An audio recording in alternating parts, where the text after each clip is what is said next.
Wrong edit, guys. What the fuck are we doing here? Cue up the funk edit.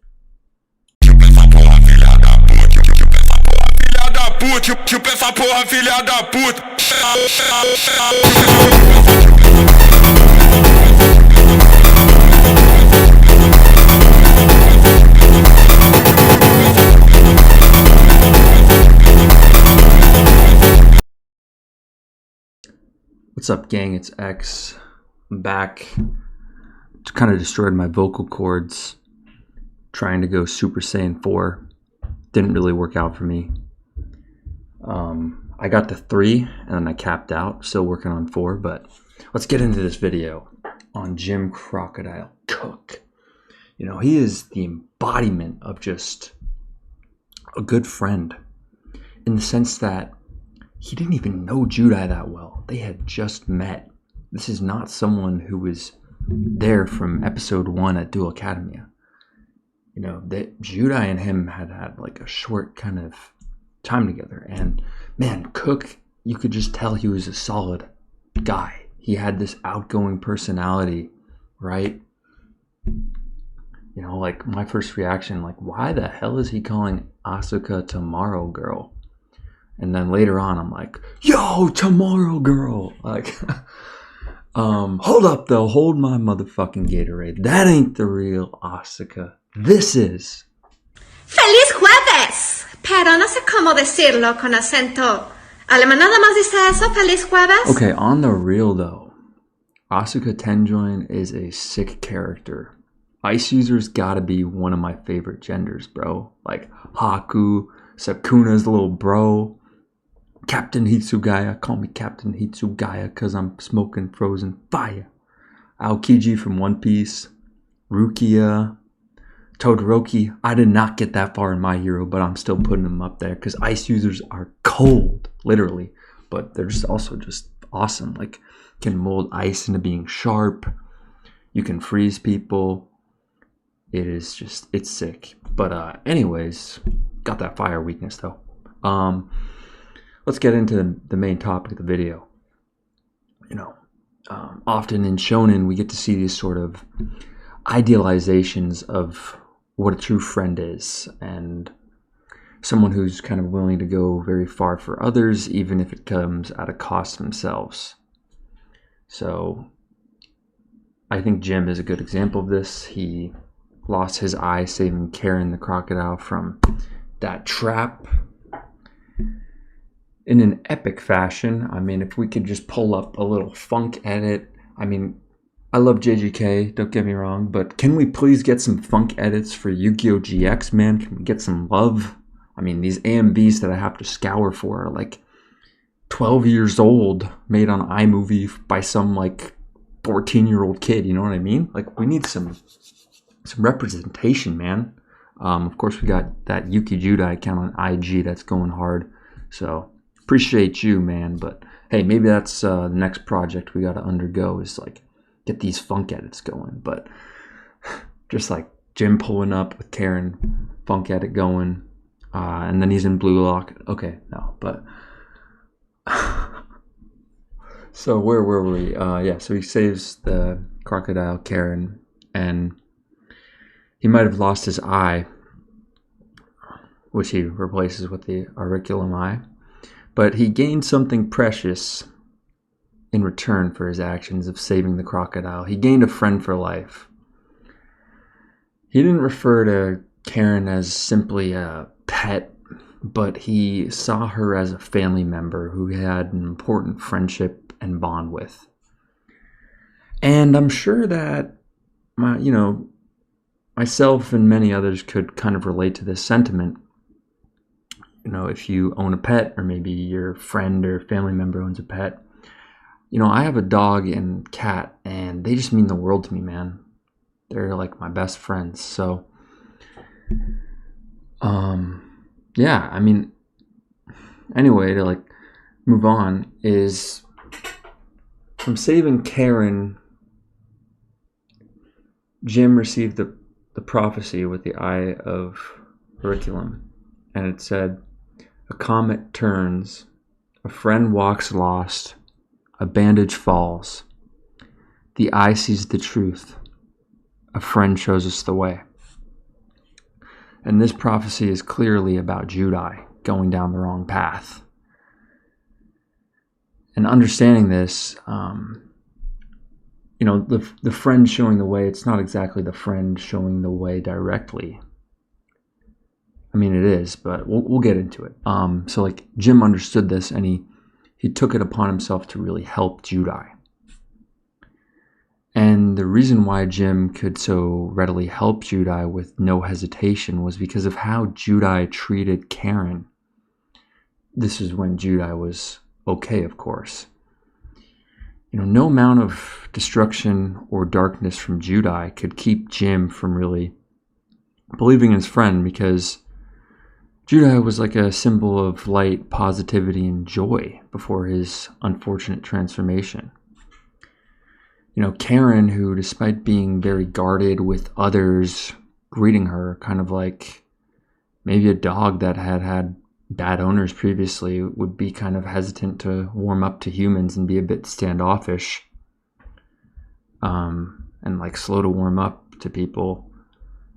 Karen just immediately lowered her defenses with Judai, and they just clicked instantly with one another as friends. And yeah, this is amazing.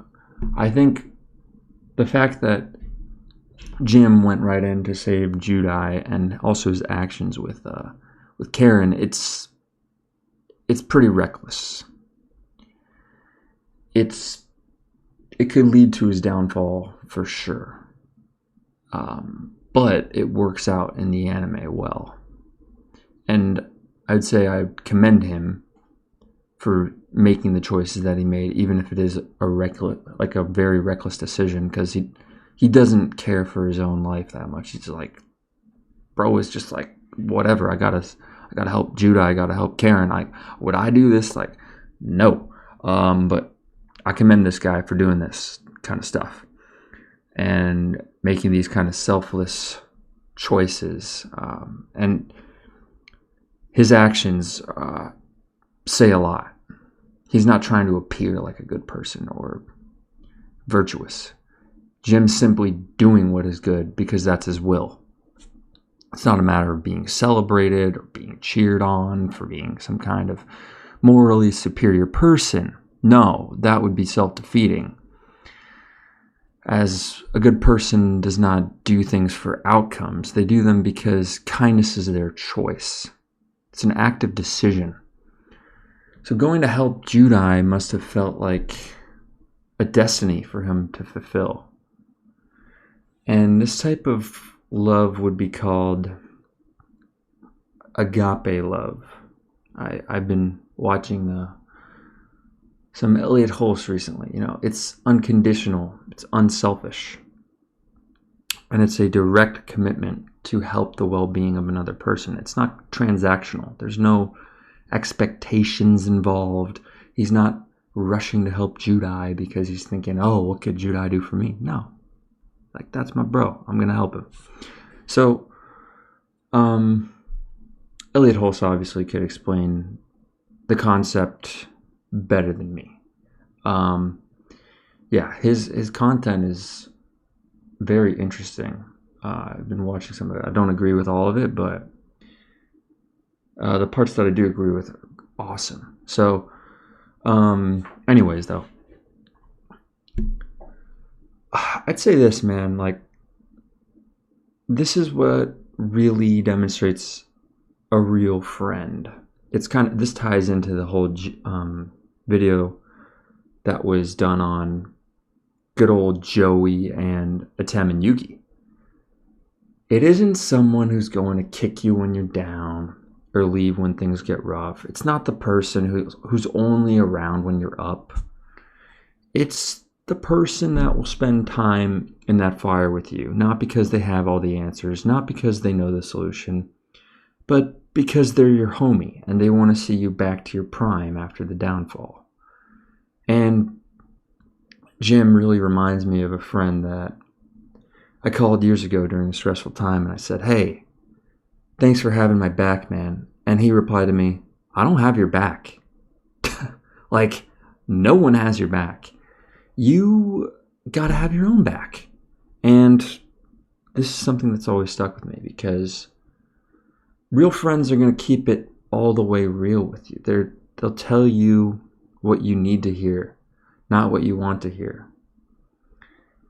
And this is what I really believe constitutes a spiritual friend. And obviously in the anime realm, these are idealized.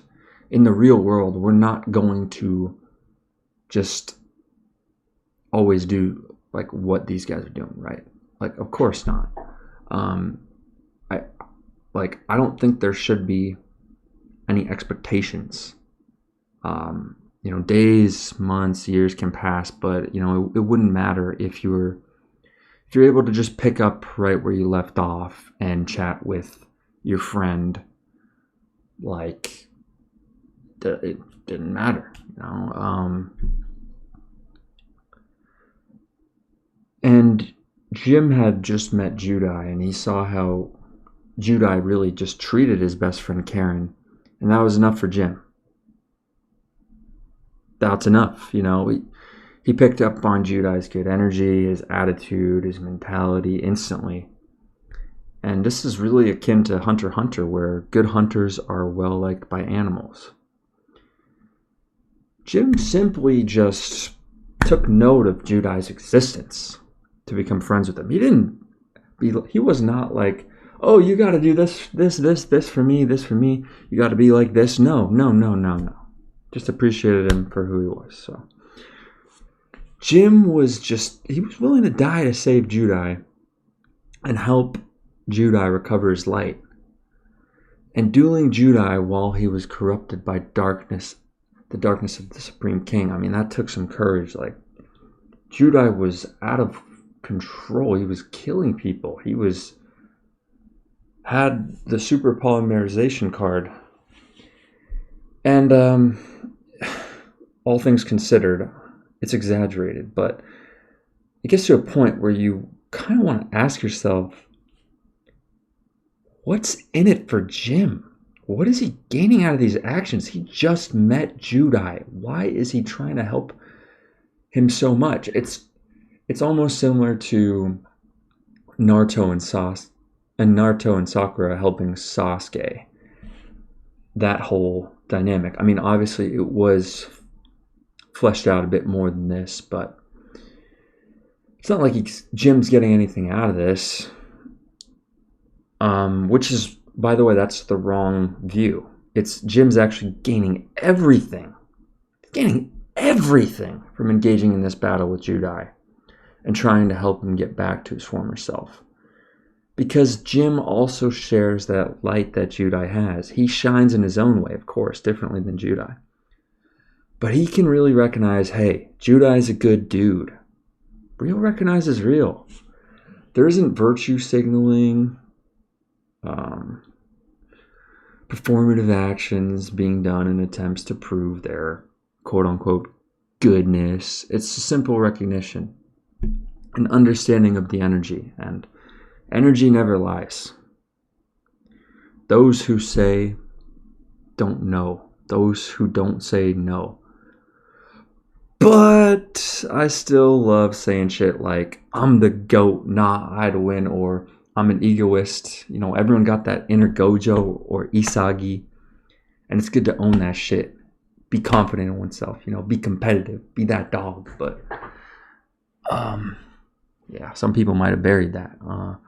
I think it's vital. If you're not in the gym lifting, feeling that pain, bro, and just like got that smile on your face like your Madara Uchiha, if you can't just have that joy in your life from the challenges and the battles and the work, and come on, man, you're really living. Anyways, though, I've been yapping a lot about GX recently, and I love to do that. I want to focus on how some of the show's messages can really tie into the real world. And I've never been the type of person to focus solely on facts. It's the message and teachings that are what's most important. Nonetheless, let's take a look at Crocodile Jim's drip and his cards. For starters, bro came in with the sauce looking like Kakashi rocking the one-eyed, bro. My motherfucking guy, man. Like, bro's wearing a cowboy hat with a goddamn crocodile on his back. Like a goat. Like, excuse me, if you aren't getting completely mixed by my brother's fossil deck, the Crocodile Karen go and take care of you. Oh yeah, it's like that. I mean, are you kidding me? When he pulled out the fossil Warrior Skull King, nah, that card is cold as hell, bro. I had to be like, don't take a photo, bro. I want to take a photo. I want to put it up on Discord. I want to put it on Instagram, Snapchat, Facebook, Twitter. Like, yo, this is the sickest card ever. But nah, I just appreciate the moment, man. Like, goddamn. My man's Jim Crocodile Cook really said, hold the dino nuggies, brother, and let me cook.